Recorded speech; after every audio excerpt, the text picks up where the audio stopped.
मेरे को कहने देना।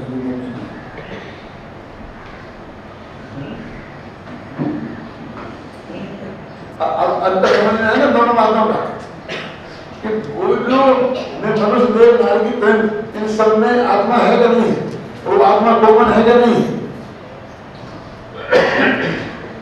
तो ये इनमें कोमन है तो ये चीजें छूट जाती हैं, तो वो कायम रहा इन सब में। तो जो कायम रहा वो में है, जो बदल जाए वो में नहीं, जो नष्ट हो जाए वो में नहीं। ये ऐसी बात नहीं। एक 80 वर्ष का बुढ़ा है और डॉक्टर ने जवाब दे दिया है कि नवान 2-4 दिन में कल खत्म हो जाएगा, हम कह नहीं सकते, अब दवा की जरूरत नहीं है, दुआ की जरूरत है, अब तो राम का नाम लो क्यों, आप ले जाओ घर में। रोने लग गया, ऐसा समाचार सुने तो मोदी का समाचार हो गया ना, तो बेटा रोने लग गया, पोते रोने लग गए। तो वो कहता है क्यों रोते, जब तक मैं जिंदा हूं तुम्हारा कोई बाल ना करे, इसलिए तो रोते।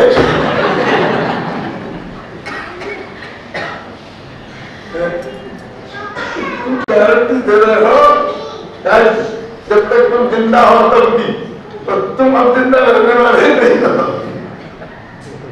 तो जो उसकी गारंटी की क्या कीमत मुझे बताओ। जो एक क्षण बाद मरने वाला है वो कितनी गारंटी हमें दे रहे हैं, तो उसके गारंटी के भरोसे हम रह सकते हैं। तो एक समय की परवाह की क्या गारंटी, ना तो उसके रहने की गारंटी नहीं है, तो दूसरे को क्या गारंटी दी। तो अपने पास तो एक उपाय है, उसे सुखी होना है,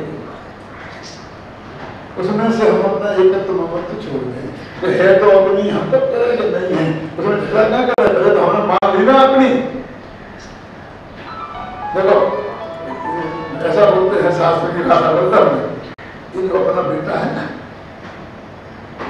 वो अपना नहीं है। पहले क्या बोल रहे, जो अपना बेटा है वो अपना नहीं है, यानी दूसरे का बेटा पड़ोसी का बेटा अपना नहीं है। इसमें क्या कर रहे हैं, इसमें पंडित हकूमत क्या करते हैं, ये तो सारा क्यों बता देगा।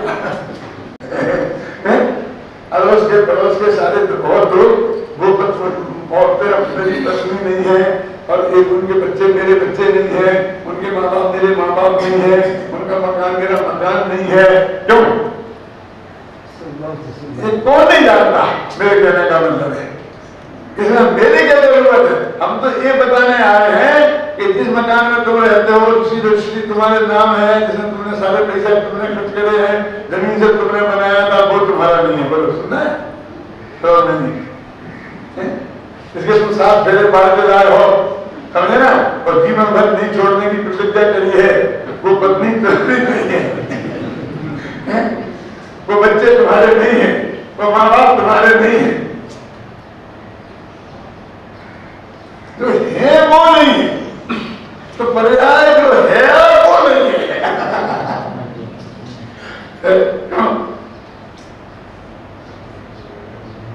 बच्चे को निकालना है घर में से, में द्वेष जगेगा तो बच्चे को घर में से निकालेंगे, राग जगेगा तो बच्चे को घर में रखेंगे, और वीतरागता जगेगी तो ना बच्चे को निकालेंगे ना रखेंगे, खुद निकल जाएंगे।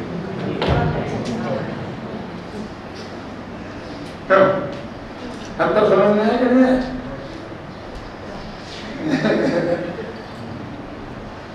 अपना धर्म तो वीतरागता वाला धर्म है, वीतरागा नमः। अपन बोलते हैं ना बहुत अच्छा सत्य बारह भाव बोल रहे, मेरी भावना है ना इत्यादि, उसमें बहुत सारी बस्ती क्या आती है, बहुत अच्छा साम भाव रखूं मैं उनसे ऐसी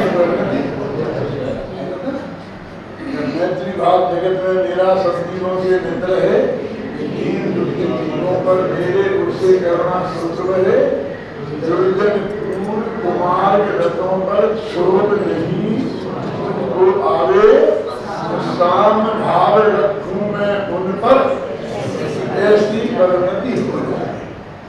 उन पर मैंने क्या किया,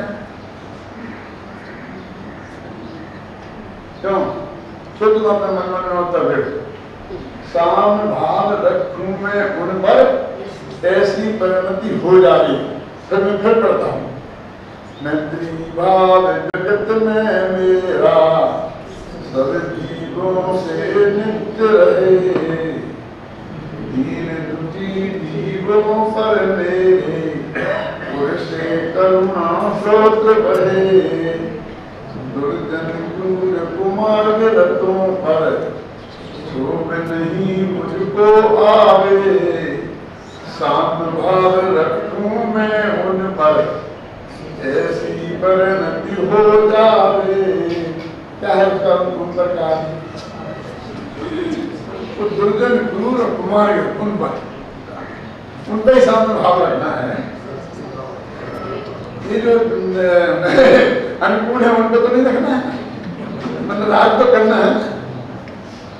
सामने भावना नहीं क्या? मोह क्रोध हीनो परिणामो अपूर्णो समो लगा ना। आदमी गाथा ने लगा, मैं साम्य भाव को प्राप्त होता हूँ। उपसम्याम सम्मम जत्तो निर्माण संपत्ति, मैं उस साम्य भाव को प्राप्त होता हूँ जिससे निर्माण की प्राप्ति होती है। तो ये साम्य भाव मैंने कल भी थोड़ा कहा था कि किसी से राग है तीव्र, अब उसने अपनी बात नहीं मानी, आपने उसके पीछे सर्वसमर्पण किया, सारी जिंदगी पाप की कमाई करी और उसे दे दी। क्यों? मकान बना बना के उसे दे दिया, बढ़िया बढ़िया बेडरूम बना करके अपन बाहर हालात में पड़े रहते हैं।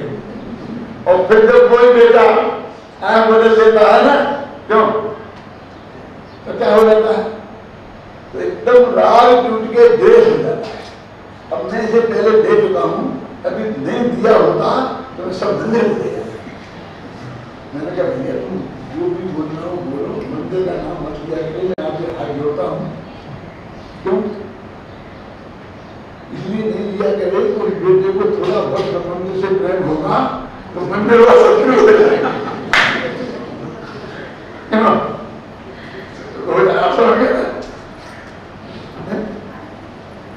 मंदिर शत्रु हो जाएगा तो नहीं हो जाएगा? वो एक नहीं से दे दूंगा तो वो शत्रु हो जाएगा ना उसका। तो अपने देश में मंदिर को भागी क्यों बना दिया? तो हमारे मंदिर को दबाना हमने क्या समझ रखा?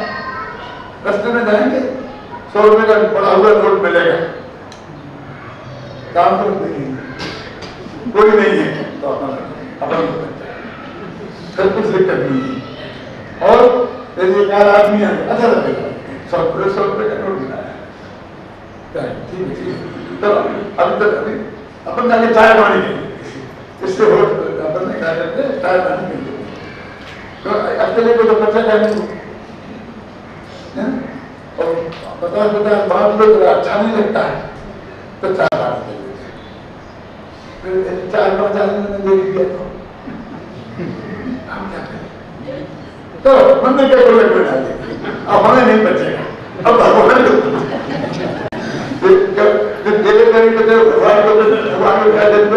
तेरे सौ के नोट की क्यों ये पाप का धंधा होता काम क्यों गुल्लक में डालता है? गुल्लक को क्यों पवित्र करता है?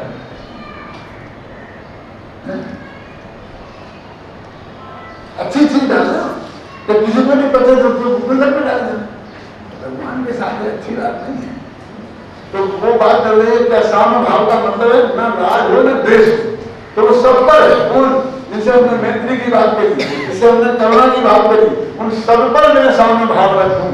साम्य भाव का मतलब ना राग करना द्वेष। तो हमारा यही खेल हो रहा है कि क्या तो राग करते हैं जम जम के, उसके ऊपर सर्व समर्पण कर देते हैं, और वो द्वेष करते हैं तो ऐसा एक एक पैसे का ठेका भी नहीं बना दिया तो मेरा नाम नहीं करते नहीं करते। आचार्य कहते हैं धर्म नहीं है, तो राग से बढ़ के देश हुआ तो और बड़ा होता है। और धर्म क्षमा मानी जाती है, मैं सबसे क्षमा मांगता हूं, मैं सबसे बहुत प्रेम करता हूं, तो देश छोड़ के राग दिया, क्षमा मानी इसका नाम है। ये तो हो रहा है 24 घंटे। तो क्या करना है हमें? तो जब हमारा देश कम हो भाग्य से कोई तो उस वक्त ये सावधानी रखनी है कि राग घट जाती है, और जब हमारा किसी निमित्त से राग घटे या भले को प्रतिकूलता के कारण घटा हो, तो उस वक्त हमें ये ध्यान रखना है कि द्वेष न हो जाए, उसका नाम साम भाव। जगत की पंडित जगत क्या है, मेरे को से क्या लेना है, और जो जिसका है वो अपना परिणामों का फल भोगेगा, अपना कर्म माना है, जो भी स्थिति होगी साम भाव इसका नाम है भाई साहब। बुद्ध ने घोषणा करी बात नहीं कहा था मैं प्रत्येक साल में, मैं साम्य भाव को प्राप्त होता हूँ, तो इस साम्य भाव की घोषणा करिए, राग से बदल के देश से बदल के राग वाले की नहीं करिए। अगली गाथा में लिख दिया मोह छोड़ो हीरो परिणामों अपनोरी समो, और फिर हमें जगह जगह जाकर के उस गाथा अनुसार आगे याद करते हैं। तो ऐसा किया था हमने, वहां प्रतिज्ञा करी थी कि मैं साम भाव को प्राप्त करता हूँ, इसलिए हमने ऐसा करता हूँ, हमने ऐसा करता हूँ, हमने ऐसा करता हूँ, और वो दीक्षा लेने की प्रतिज्ञा थी ना, तो फिर याद करते हैं कि वो साम भाव की प्रतिज्ञा करी थी और हमारी प्रतिज्ञा पूरी होगी। क्या की प्रतिज्ञा पूरी होगी कि प्रति साल पूरा हो गया? नहीं, हमारी क्या प्रतिज्ञा होता तो होता, नहीं होता तो नहीं होता, हमारा क्या। तो क्या प्रतिज्ञा पूरी हो गई कि मैं अब साम भाव को प्राप्त हो गया हूँ, तो मैं अपने आत्मा के अनुभव में जाता हूँ।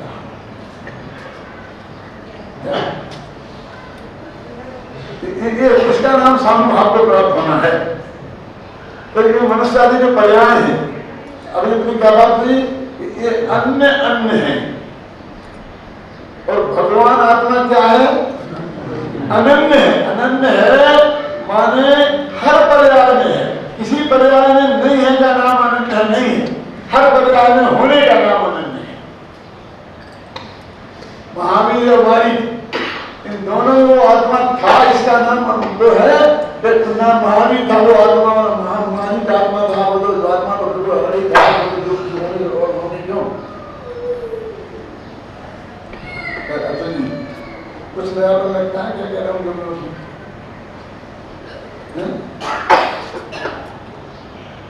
आनंद का राधा बोलूंगा।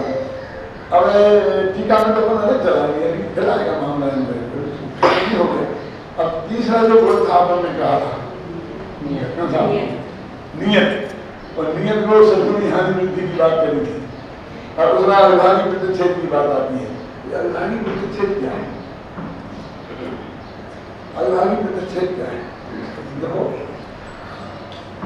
अपन ने 100 पान रखे, कौन से? देसी पान, और उनमें जोर से ऐसा सूरज मारा ऊपर से, तो ठोकर मारी तो 100 पान एक साथ छिड़ गए। क्यों? एक क्षण में। सच्ची बात है, 100 पान एक साथ छिड़ गए।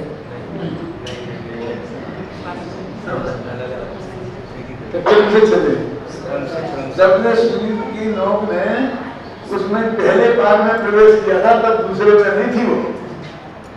माने वो कम से कम 100 पान थे, तो उसमें 100 समय लगे तो होंगे, असंख्य समय,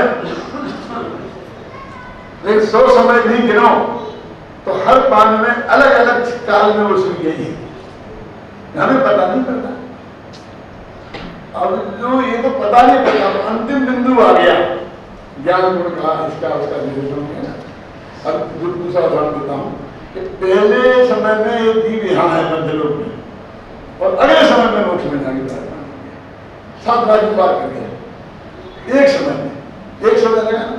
अब बोलो कि जब वो रास्ते में हुआ, जब वो यहाँ है उसी समय देवलोक में है, उसी समय और है, जितनी भी 7 राज्यों में जितने भी अब प्रदेश है आकाश में, कितने होंगे?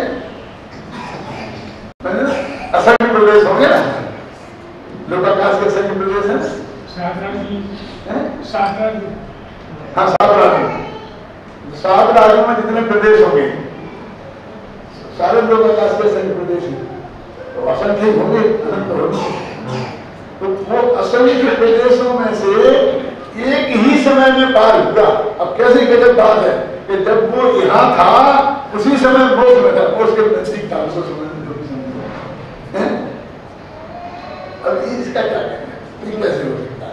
ये आपका अवभागी प्रतिच्छेद है कि जिसके 2 टुकड़े नहीं होते हैं जिस समय के, उसके भी अवभागी प्रतिच्छेद अनंत होते हैं। तो वो गुणों में होते हैं, बड़े में जो होते हैं, जो करते करते बढ़ते आगा, तो सदगुणी हानि वृद्धि उसी का नाम है। इस जो है ना समुद्र, दरिया, तो दरिया की जब उछाल आता है और इतना पानी आगे बढ़ जाता है ना, पानी भरती आ जाती है, मतलब दूसरा होता है ना क्या, द्वार और भाटा कितना घट जाता है, उस काल में समुद्र में से एक बूंद पानी कम ज्यादा नहीं होता। जब आपका नीरों को उछाल आ जाता है तब भी एक बूंद बढ़ाने, और जब कम होता है तब एक बूंद घटाने। क्या बात करते हो आप? अरे वो तो उस समुद्र में जितना पानी है वही पानी ऐसा ऐसा होगा, तो जब इधर को ऊपर आया तो वो उधर को नीचे हो गया, इधर को नीचे हुआ तो उधर नीचे, ऐसा होता है। रात में होता है, चलता है।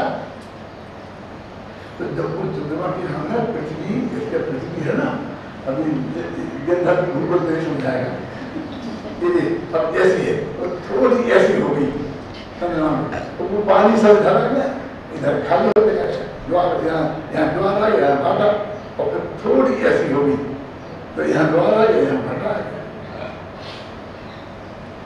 ऐसे ही इतने गुण के अंदर, ज्ञान गुण के अंदर असंख्यात अभागी छेद है, और वो उनको घटना बढ़ना कुछ ऐसी सदगुणी हानि वृद्धि होती है, घटना बढ़ना कुछ नहीं है। तो पूरा सुरक्षित रह करके हानि वृद्धि होती है, और वो हानि वृद्धि वो मैं नहीं हूं, माने वो त्रिकालिक में भगवान आत्मा परम सत्य निश्चय का वैसा जिसमें मुझे अपनापन करना है, वो मैं नहीं हूं। क्यों? कि वो जो घटने बढ़ने वाली बात है वो मेरे चित्त में विकल्प खड़ा करती है, चित्त को निर्विकल्प नहीं होने देती है, और अनुभूति निर्विकल्प दशा में होती है, इसलिए उसका ध्यान छूट। और बेटा सदगुणी हानि वृद्धि नहीं है ऐसा अर्थ नहीं है मार्केट साहब, अब आप सोच जाना ये नहीं है हमारा, तो हमने इतना पत्ता कर दिया है क्या हेर वाले करने को मुश्किल पड़ जाता है, मुश्किल पड़ जाता है। एकत्व, ममत्व, कर्तृत्व और भोक्तृत्व, चारों प्रकार के संबंध तोड़े, ये माने कि किसी भी प्रकार का संबंध नहीं है, तो समझो कि आपने भिन्न जाना। आप जानते तो ऐसा हो कि ये भिन्न है, लेकिन इसका कर्ता तो मैं ही हूँ, इसका भोक्ता तो मैं ही हूँ, आखिर मालिक तो मैं ही हूँ, तो ऐसे नहीं चलेगा। मतलब ये चारों चीज़ें छोड़े तो उसका अर्थ है कि हमने इससे भिन्न जाना। अब अनन्य वाले बोल में असमान जाति द्रव्य पर्यायों को अलग किया, ख्याल में है ना, लेकिन उसके कोई कर्ता भोक्ता बनता ही नहीं है। तो आचार्य कहते हैं मुफ्त की मेहनत क्यों करें, पहले ये समझाएं कि केवल ज्ञान तेरे में है, और फिर समझाएं कि तू केवल ज्ञान तू नहीं है, कि जब वो प्रकट होगा तब तो मान लेंगे ना अपने में, कि तब फिर तेरे समझाने की जरूरत नहीं पड़ेगी। क्यों? और उसके लिए तो एक ही तर्क पर्याप्त है कि आज तक जो नहीं था वो मैं कैसे हो सकता हूँ, क्योंकि मैं तो अनादि का हूँ। जो आज तक नहीं था नहीं है, जब तक सम्मा दर्शन नहीं हुआ, जब तक जो चीज़ नहीं है, और मैं अनादि का हूँ, तो यदि वो मैं होता तो इसका मतलब मैं अनादि से हूँ ही नहीं, यानी मुझको ही पैदा होना है, वो मैं हूँ। इसलिए सिर्फ मेरा कहना इतना नहीं है कि उसको के बारे में ये है, लेकिन हमारा सारा वजन कोई भी प्रकरण चले और सबसे पहले केवल ज्ञान की धुनाई होना है कि वो आत्मा नहीं है, वो आत्मा नहीं है, वो आत्मा नहीं है। बस न मालूम कहाँ से ये बात घुस गई कि वो केवल ज्ञान आत्मा नहीं है कहेगा तो वो बड़ा पंडित हो जाएगा, और इसलिए वो हर प्रकरण में ये बात होने गई। और ये टीका में जो 5 बोल बताए हैं, उन्हें उसके पहले की जो 2 पंक्तियां हैं वो बहुत मार्मिक है टीका की, वो मैं पढ़ता हूं पहले। अवध स्पष्ट अनन्य नियत अवशेष और असंयुक्त आत्मा की अनुभूति शुद्ध नय है ना, और यह अनुभूति आत्मा ही है। आत्मा से अभेद किया उसे,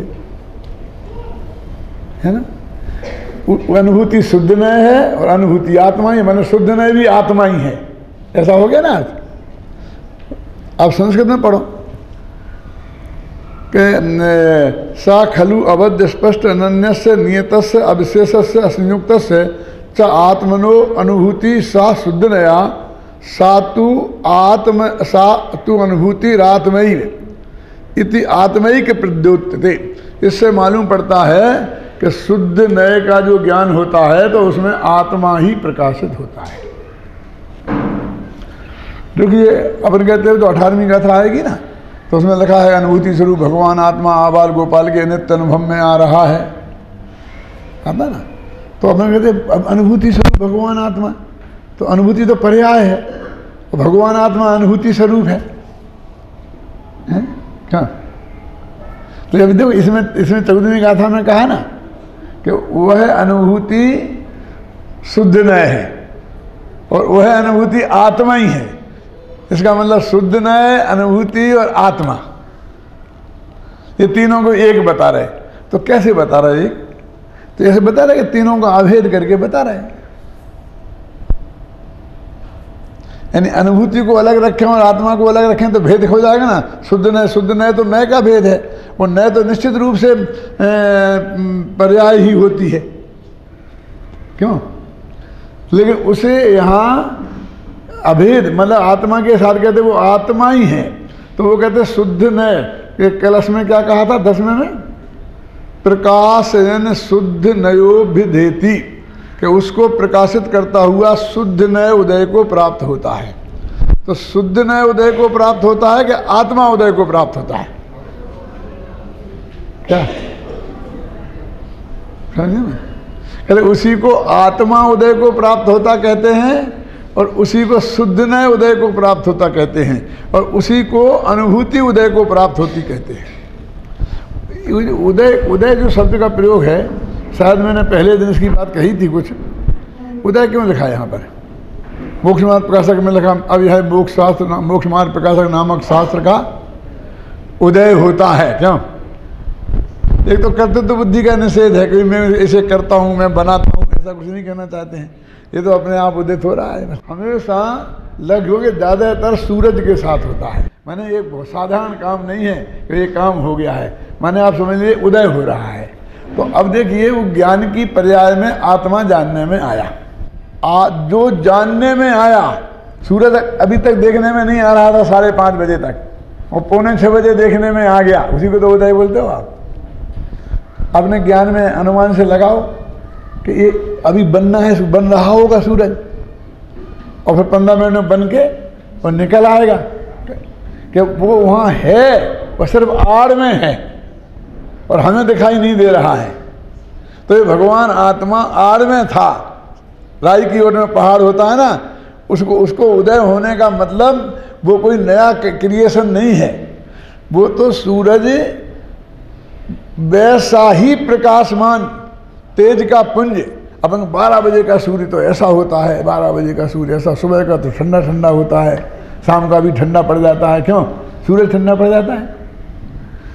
वो सूरज तो 24 घंटे 12 महीने बिल्कुल एक सा ही प्रतापवंत है।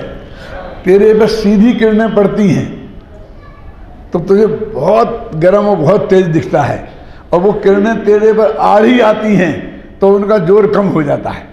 तो ये तो तेरे दिखने की बात है। क्या वो लाल थोड़ी हो गया? आप सनसेट देखने के लिए जाते हैं ना आबू, और वहाँ पर बहुत से मूर्ख खड़े रहते हैं पर उसके किनारे, और देखते अभी सेट हो रहा है, देखो देखो देखो देखो देखो देखो। क्यों?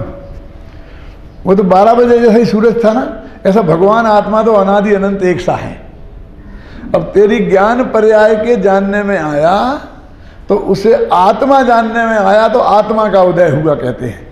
और चूंकि सूरज तो वैसा ही था, वो ज्ञान पर्याय नई पैदा हुई, इसलिए कहते हैं शुद्ध नए उदय को प्राप्त हुआ।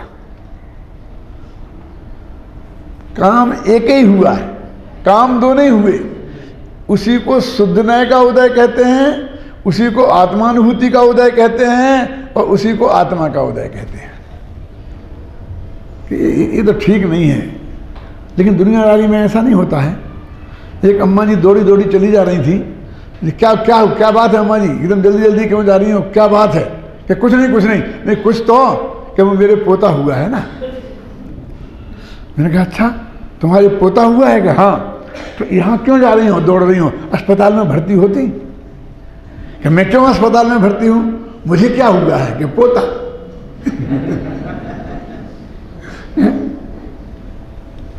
समझे? माँ के बेटा, क्यों दादी के पोता, अलग अलग होते होते होंगे। वो तो एक ही हुआ है बच्चा, और वो हमेशा माँ के ही होता है और किसी के नहीं होता है। समझे? बाप के नहीं होता, दादा के नहीं होता, दादी के नहीं होता, चाचा के नहीं होता, चाची के नहीं होता है, फूआ के नहीं होता, फूफा के नहीं होता, मामा के नहीं होता। क्यों? लेकिन सब ये नहीं कहते कि हमारी बहू के बेटा हुआ है, कि हमारी ननद के बेटा हुआ है, हमारे भांजा हुआ है, इसी भाषा में बोलते हैं ना। यानी वो अपने से ही सीधा संबंध जोड़ते हैं, माँ को बीच में निल कर देते हैं। वो और मैं दो बीच में, कोई बीच में नहीं चाहिए। क्यों? उसमें अपनापन दिखता है। हुआ तो एक ही है, तो काम तो एक ही हुआ। कौन सा? वो आत्मा की अनुभूति हुई। वो माने त्रिकाली ध्रुव भगवान आत्मा ज्ञान की पर्याय में गे बना डायरेक्ट, और डायरेक्ट गेट बनता है, उसको आत्मानुभूति बोलते हैं। और ज्ञान की पर्याय को शुद्ध नय बोलते हैं। अब अकेले ज्ञान गुण की पर्याय हो तो उसे शुद्ध नय बोलते हैं, और उसमें अनंत गुण की पर्याय शामिल कर लो तो उसे अनुभूति बोलते हैं। शुद्ध नय और अनुभूति में क्या फर्क है? समझे?